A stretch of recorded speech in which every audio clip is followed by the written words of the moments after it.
students, welcome back to Radiant Student Online Service. Senang banget bisa ketemu dengan teman-teman semua secara online. Dan saya mau invite teman-teman semua untuk beribadah juga secara onsite kalau teman-teman ada di sekitar area Bandung. Teman-teman bisa beribadah di GKPB Fajar Pengharapan di satelit terdekat dengan kamu, yaitu di Pasir Koja, Kopo, dan juga Bandung Utara.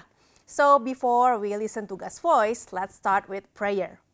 Tuhan Yesus, kami izinkan Engkau untuk bicara dalam hati kami sehingga kami terus diperbaharui dan semakin hari semakin menjadi serupa dengan Kristus. Kami siap mendengar firman-Mu dalam nama Tuhan Yesus kami berdoa. Amin. Kalau teman-teman mendengar kata pure atau murni, apa yang terbayang di pikiran teman-teman? Ada yang berpendapat nih kalau pure itu adalah asli, original. Ya, bisa. Ada juga yang mengatakan kalau pure itu gak dicampur apapun. Ya, benar juga. Teman-teman, pure atau murni itu artinya tidak tercemar zat lain, hanya zat itu saja 100%. Maka dibilangnya murni. Ini adalah sebuah gelas yang berisi air bersih. Kalau air bersih ini sudah layak minum, sudah bebas dari kuman-kuman, teman-teman pasti berani dong meminumnya. Kalau air bersih ini dicampur dengan satu tetes aja, hanya satu tetes saja air toilet, walaupun hanya satu tetes, tapi air bersih ini menjadi tercemar dan gak bersih lagi, gak murni lagi. Apakah teman-teman mau meminumnya? Air ini sudah terkontaminasi dan kalau sudah terkontaminasi pasti kita akan berpikir, ih kotor, gak mau deh.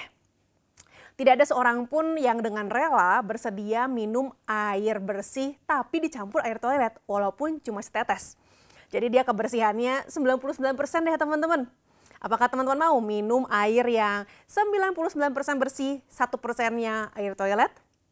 Teman-teman, walaupun kelihatannya masih bening, tapi kita tahu bahwa apa yang di dalamnya itu udah nggak semurni itu.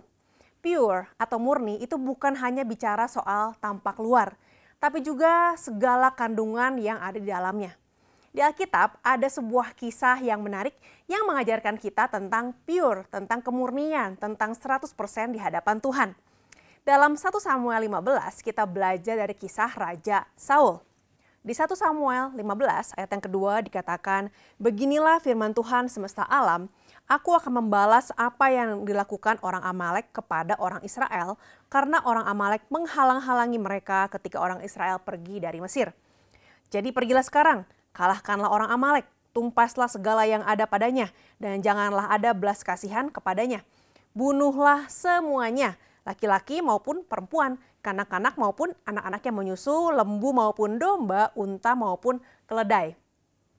Ini adalah firman Tuhan kepada Nabi Samuel untuk disampaikan kepada Raja Saul. Tuhan bilang ke Samuel, Tuhan bilang, kasih tahu ya sama Raja Saul agar Saul ini memerangi Raja Amalek karena dia sudah berbuat jahat terhadap bangsa Israel. Dan dikatakan di ayat yang ketiga, tumpaskan segala semua yang ada. Tidak ada kecualinya. Jadi firman Tuhan sudah jelas yaitu tumpaslah semua, kalahkanlah orang Amalek. Tidak ada kata-kata yang, tapi kalau nanti ada yang minta tolong, yang memohon-mohon jangan dibunuh ya, jangan ditumpas ya, nggak ada. Di sini perintah Tuhan jelas, Saul pun mendengarkan dengan jelas. Lalu kita lihat kelanjutannya. Ayat ke-9. Tetapi Saul dan rakyat itu menyelamatkan Agag, Agag itu raja orang Amalek, dan kambing domba dan lembu-lembu yang terbaik dan tambun, pula anak domba dan segala yang berharga. Tidak mau mereka menumpas semuanya. Tetapi segala hewan yang tidak berharga dan yang buruk itulah yang ditumpas mereka. Di awal, Saul sepertinya taat. Wah, dia berperang mengalahkan Raja Amalek, dia membunuh orang-orang dan lain-lainnya, dia mengambil, merampas dan dia melakukan firman Tuhan. Tapi kalau kita perhatikan baik-baik, ternyata Saul tidak 100% taat. Dia jatuh dalam 99% trap. Dia jatuh dalam the 99% trap. Dia menyelamatkan rajanya, yaitu Raja Agag, dan hewan-hewan yang gemuk dan bagus. Saul membiarkan rakyat mengambil apa yang mereka mau, padahal dia adalah raja. Harusnya dia mengingatkan rakyatnya dan membimbing mereka untuk taat pada Tuhan. Apakah Tuhan tahu? Atau mungkin Tuhan gak tahu kali ya, karena semua dimusnahkan kecuali hewan yang bagus. Ayat yang 10, dikatakan lalu datanglah firman Tuhan kepada Samuel. Tuhan, langsung ngomong nih sama Nabi Samuel bilang gini. Ayat yang 11, aku menyesal karena aku telah menjadikan Saul raja, sebab ia telah berbalik daripada aku dan tidak melaksanakan firmanku. Maka sakit hatilah Samuel dan ia berseru-seru kepada Tuhan semalam-malaman. Tuhan bilang, aduh aku nyesel nih karena Saul tidak melaksanakan firmanku. Apakah benar Saul tidak melaksanakan firman Tuhan? Menurut Saul, dia sudah melakukan firman Tuhan. Karena dia sudah dibilang suruh berperang, dia berperang. Tapi yang Saul lakukan enggak 100%. Dia jatuh sekali lagi di dalam the 99% trap. Dia lakuin tapi enggak sepenuhnya. Ayat yang ke-13, ketika Samuel sampai kepada Saul. Jadi Samuel ini begitu Tuhan ngomong sama Samuel, Tuhan bilang bahwa Saul tidak taat pada Tuhan, Samuel langsung mencari Saul. Lalu sudah ketemu, Saul bilang pada Nabi Samuel, diberkatilah kiranya engkau oleh Tuhan. Aku telah melaksanakan firman Tuhan. Wow, Saul menyapa Nabi Samuel dan bilang dengan confident, dengan pede banget kalau dia sudah melaksanakan firman Tuhan. Entah Saul ini bicara dengan kesadaran penuh atau dia sebetulnya merasa bersalah tapi dia coba melogikakan bahwa apa yang dilakukan itu benar. Saul mencoba menjelaskan bahwa actionnya itu bagus. Actionnya itu benar. Padahal sebetulnya intention Saul sudah salah di hadapan Tuhan. Lalu inilah yang dikatakan Nabi Samuel ayat yang 14. Kalau begitu, apakah bunyi kambing domba yang sampai ke telingaku dan bunyi lembu-lembu yang kedengar itu? Teman-teman masih ingat ya, ada kambing domba, lembu-lembu, pokoknya hewan-hewan yang gemuk bagus yang diselamatkan, yang disimpan sendiri. Lalu jawab Saul, semuanya itu dibawa dari orang Amalek. Sebab rakyat menyelamatkan kambing domba dan lembu-lembu yang terbaik dengan maksud untuk mempersembahkan korban kepada Tuhan Allahmu, tetapi selebihnya telah kami tumpas. Di sini menarik banget ya teman-teman. Saul beralasan bahwa dia itu hanya mengikuti keinginan rakyat. Lalu Saul mulai menyalahkan rakyat. Blaming game ya teman-teman. Dia mengatakan rakyat yang menyelamatkan kambing domba dan lembu-lembu yang terbaik. Dan maksudnya untuk mempersembahkan korban kepada Tuhan. Akhirnya dia mencoba untuk mengarahkan semuanya kembali karena ini untuk Tuhan. Pertanyaannya, apakah Tuhan meminta? Semua tahu di awal, di ayat yang kedua, tidak pernah Tuhan meminta agar Saul nge-spare, menyisihkan domba-domba atau lembu yang terbaik. Tuhan katakan tumpas semua. Ayat 18 nih, dikatakan, Tuhan telah menyuruh engkau pergi, kata Samuel. Dengan pesan, pergilah tumpaslah orang-orang berdosa itu, yakni orang Amalek. Berperanglah melawan mereka sampai engkau membinasakan mereka. Mengapa engkau tidak mendengarkan suara Tuhan? Mengapa engkau mengambil jarahan dan melakukan apa yang jahat di mata Tuhan? Samuel ngingetin Saul, kamu gak benar-benar ngelakuin firman Tuhan loh. Kan Tuhan gak minta ada jarahan. Di sini Samuel bertindak sebagai orang yang menasihati Saul, mengingatkan Saul akan kesalahannya. Saul, apakah dia mendengarkan nasihat, apakah dia mendengarkan teguran dari Nabi Samuel? Dikatakan oleh Saul, aku memang mendengarkan. Jadi Saul tetap bilang, aku mendengarkan suara Tuhan kok. Aku dengerin kok, dia beralasan. Aku memang mendengarkan suara Tuhan dan mengikuti jalan yang telah disuruh Tuhan kepadaku. Dan aku membawa Agag, raja orang Amalek. Tetapi orang Amalek itu sendiri telah kutumpas. Tetapi sekali lagi dia bilang, orang-orang rakyat-rakyat itu mengambil jarahan. Kambing domba, lembu-lembu yang terbaik yang dikhususkan untuk ditumpas itu untuk mempersembahkan korban kepada Tuhan. 2 kali Saul defense. 2 kali Saul menyalahkan rakyat. Dia mengulangi lagi ucapannya di awal. Dia bukannya merasa bersalah dan bertobat, tapi dia mengeraskan hati dan tidak mendengarkan apa yang dikatakan Samuel. Ayat 22. Samuel berkata lagi, mungkin Samuel udah tepuk jidat. Aduh ini Saul udah 2 kali dibilang kamu salah. 2 kali juga dia bilang aku sudah melakukan firman Tuhan. Akhirnya Samuel bilang begini. Apakah Tuhan itu berkenan kepada korban bakaran? Karena di awal Saul bilang bahwa domba-domba, lembu-lembu yang baik ini untuk dipersembahkan kepada Tuhan sebagai korban bakaran. Lalu Samuel bilang, emangnya Tuhan berkenan kepada korban bakaran? Apakah Tuhan berkenan kepada korban sembelihan? Tuhan berkenan kepada mendengarkan. Tuhan berkenan kepada orang yang mendengarkan suara Tuhan. Sesungguhnya mendengarkan lebih baik daripada korban sembelihan, memperhatikan lebih baik daripada lemak domba-domba jantan. Di sini Samuel memberikan afirmasi, memberikan penekanan bahwa apa yang kamu lakukan Saul itu nggak menyenangkan hati Tuhan loh. Karena kamu tidak mendengarkan firman Tuhan. Nah teman-teman, kisah Saul ini adalah cerminan dari kita manusia biasa. Saul yang adalah manusia biasa, tetapi somehow dia dipilih oleh rakyat. Dia dipilih oleh Tuhan untuk menjadi raja atas Israel. Yang dilihat Tuhan adalah hati, bukan penampilan luar. Yang dilihat Tuhan adalah intention dari seseorang. Walaupun Saul awalnya dipilih menjadi raja oleh para rakyat, di akhir ceritanya Saul tidak menaati firman Tuhan. Yang bisa membuat Saul bertahan menjadi raja harusnya adalah hatinya.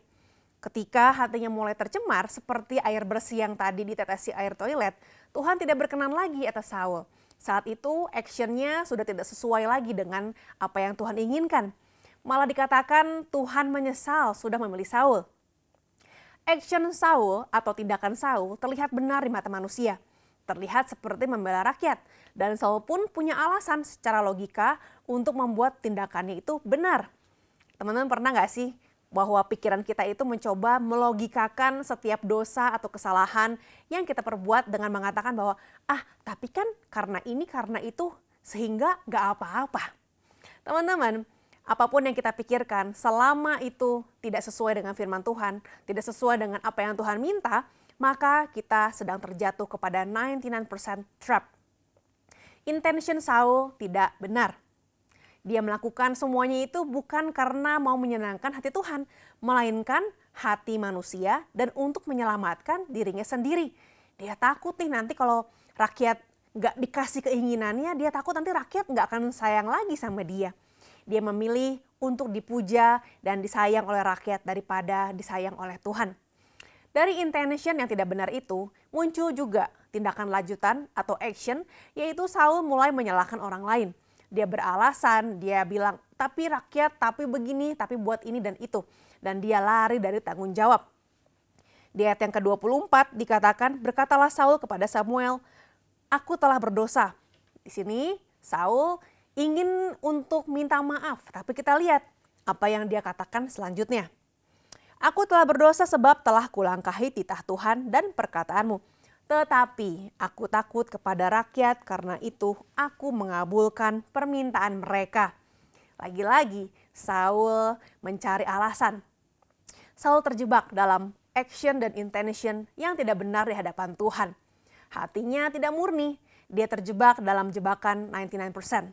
Action Saul tidak lagi dibarengi dengan intention untuk menyenangkan Tuhan karena hatinya telah tercemar. Dan hati yang tercemar itu akan menghasilkan tindakan yang tercemar pula. Karena segala sesuatu diawali dari hati. Dari hati ada sumber-sumber kehidupan yang akan terpancar keluar. So teman-teman, gimana supaya kita bisa menghindari the 99% trap ini? Karena trap ini hampir gak kelihatan. Seperti Saul, seperti seolah-olah dia itu melakukan hal yang benar. So let's avoid the 99% trap with this. Yang pertama, be accountable.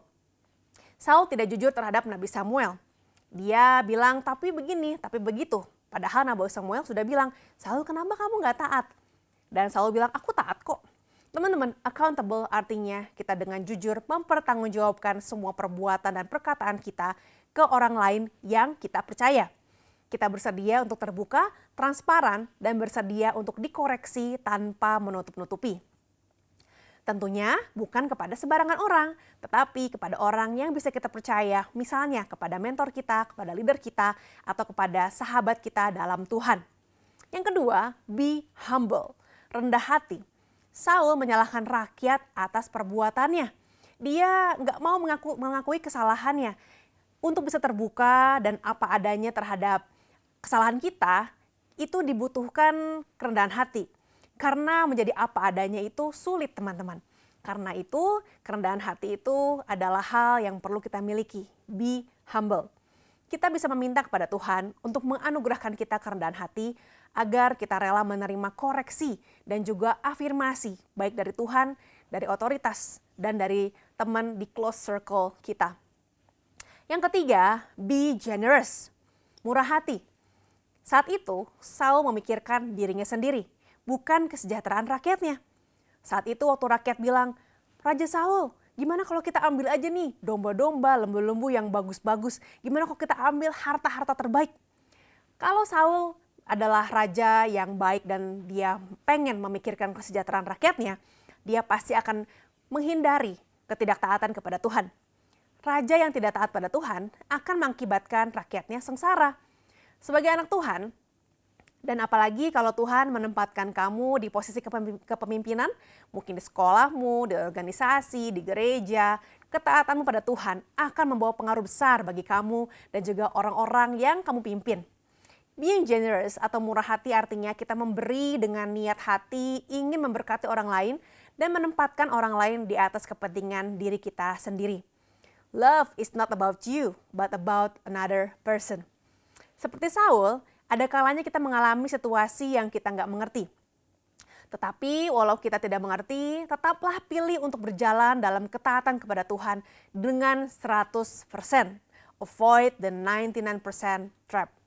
Niat yang benar, tindakan yang benar, itulah yang akan membawa kita berjalan dalam kebenaran Tuhan. Choose to walk in obedience to God, not because we understand why, but because we know God is the one who speak to us. Pada akhirnya, ketaatan kita membawa kita semakin dekat dengan Tuhan dan semakin serupa dengan Kristus. Saat ini teman-teman, saya mau tantang kalian. Kalau kamu ingin berjalan dalam ketaatan 100%, ini waktunya untuk kamu pertama-tama menerima Tuhan Yesus sebagai Tuhan dan Juru Selamat. Karena tanpa Kristus, kamu tidak akan bisa berjalan dalam kehendak Tuhan. Dan yang kedua, kalau hari ini kamu sudah menerima Tuhan Yesus tapi kamu sedang terjatuh dalam the 99% trap. Kamu tidak sepenuh hati melayani Tuhan. Kamu tidak sepenuh hati ikut Tuhan. Hari ini bertobatlah. Bertobatlah dimanapun kamu berada. Mungkin kamu lagi di kamar, di mobil, atau lagi ibadah bareng teman-teman. Wherever you are.